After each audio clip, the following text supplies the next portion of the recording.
Welcome, guys. This is a review, all right, from me to you, from Rodri Max to you. And today's episode, we're going to sort of like talk about Invincible, all right.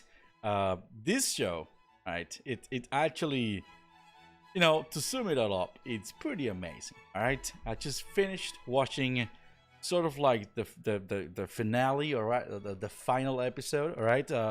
Stand for My Arrival, Warm kind of episode, and I have to say that it's pretty awesome. I do think that with the amount of times that they had, sort of like developing the series, uh, I really think they did an amazing job here.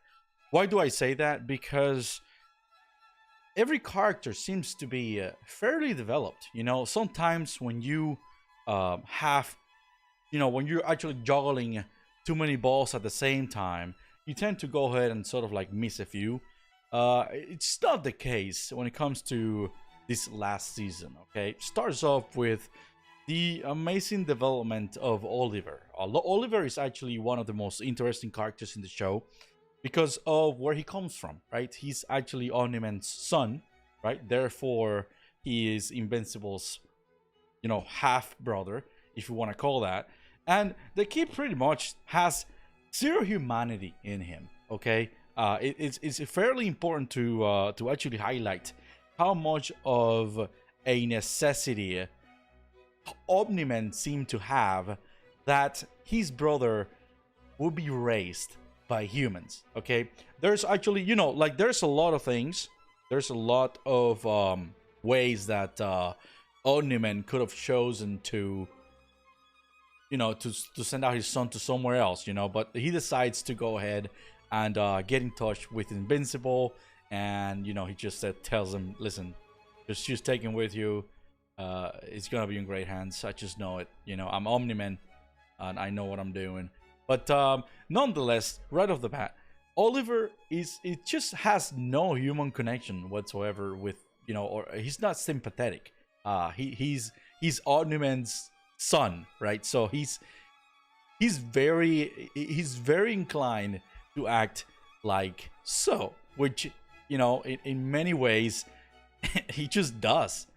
He has very low regard for lives in general, and especially when it comes to evil people, right? When you are on the scope of evil, he just has no hesitation to go ahead and take anyone down, for that matter. Okay, without going into any spoilers, the kid is actually very powerful. All right, and basically it's due to actually his growth. Right, the race of insects that Omni-Man, where he comes from, they grow extremely fast, and when you mix those things together, essentially Oliver actually remembers even tragic events. He remembers it all.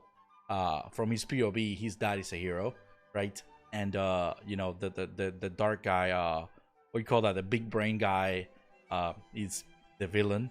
The blue guys are evil, but he does remember everything. That's one of the things that the species has, which is their lives are extremely fast, but they do remember, since birth, everything that happens to them, right? Without getting in too much details or without spoiling the series. Okay, and then we move on to Rex. Right, Rex is another character that got a lot of screen time, and they just didn't disappoint. The guy was actually an a-hole at the beginning. He had just so low regard for just any type of connection. The guy was actually an android, but then later on he finds love. He finds true love, and as the saying says, true love actually changes. If you love somebody, you would actually change for the better, obviously. And Rex just did that. The writing for this guy is amazing. The arc and everything else that comes with him, it's amazing. But then we have characters that actually shows up in like less time, and they did an amazing writing, which is sort of like this old dude at the end of the episode, right? At the end of the series. Or the season, I would say. Stand for My Arrival, Warm. The guy in a couple of sentences described his entire life. So that's when you actually meet with good animation, because actually this season had, you know, like really good animation. I mean, let's not talk about the effects on the hair of Invincible and like Oliver, for example. But nonetheless, this old guy tells a speech to Invincible, right? And he tells him that he's just a victim of his success, and basically everybody fears him. He's so unstable, and he's just alone. But then all of a sudden, he switches on to, and you will take this, you will take what I said to the grave, right? So like the guy is just unhinged, and it's just like the show never fails to show you how unhinged the person is. He's extremely successful, but nonetheless, that does not keep you away from being lonely. Like it just like, you know, it's one of those things where, oh, the top of the mountain is always the lonely. What isn't there a saying? Isn't there like a saying that says, oh, the, you know, being at the top is pretty lonely, this and that? Well, it's pretty much it. Like the guy is actually probably one of the, he's not actually the strongest, but he's good at his job, and he doesn't even get a name, right? He just doesn't even get a name, and his name is just Conquest. That's all it is. So like we have characters where he had a lot of screen time, and they actually developed the characters fairly well, you know, to say the least. And then we have characters that had little to no screen time, and they develop, they managed to go ahead and pull it out and develop it, and then now we get it. Like with that sentence that he said, we get him. Like we understand, we relate to him in some way, shape, or form. Then you have, for example, in different other episodes, in different other seasons, for example, the two guys, the one that turns into fire, and then the one that like has a little thing in the middle there, a little goddamn like tentacles or whatnot. You know, it's like, I think they're like a couple or something, but then like they show you sort of the backstory of some of these superheroes, or sometimes they'll be called freaks because, you know, sometimes they want to go ahead and do the right thing, but the system, it just slowly pushes them to go back into doing like what's not correct for the law. All right, and it just does a tremendous job at it. Nonetheless, I would say that this show it's so far, to me, it's a good, nice 7 out of 10. You know, jumping almost to an 8 out of 10. Me, all right. This is on the Rodri mirror. This is basically where the show lands.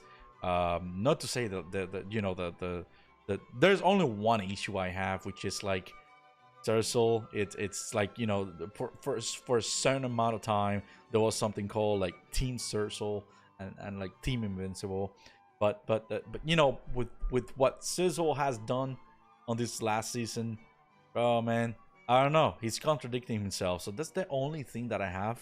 Aside from like the animation, okay, the animation was actually pretty good on the last season, but then like, you know, there's some PNG action on you know, on a lot of scenes on the previous season. Not to mention that there's actually an error in the Conquest versus Invincible fight, which is in one of the takes, Conquest looks like he's got both eyes. You know, it's one of those things where, you know, like okay, well, you missed it, I guess, you know, but like, again, you're paying millions of dollars to these teams not to do so. They still do it. So if there's anything to learn from that, is that money glitch does not equals quality.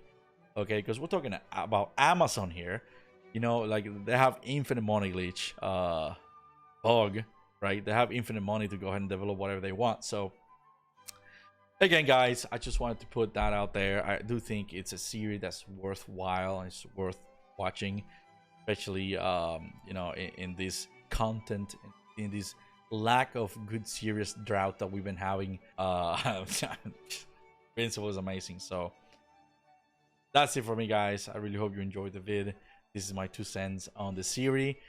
That being said, remember, it's just a bad day, not a bad life, and never, never, never, never, never finger the hand that feeds you.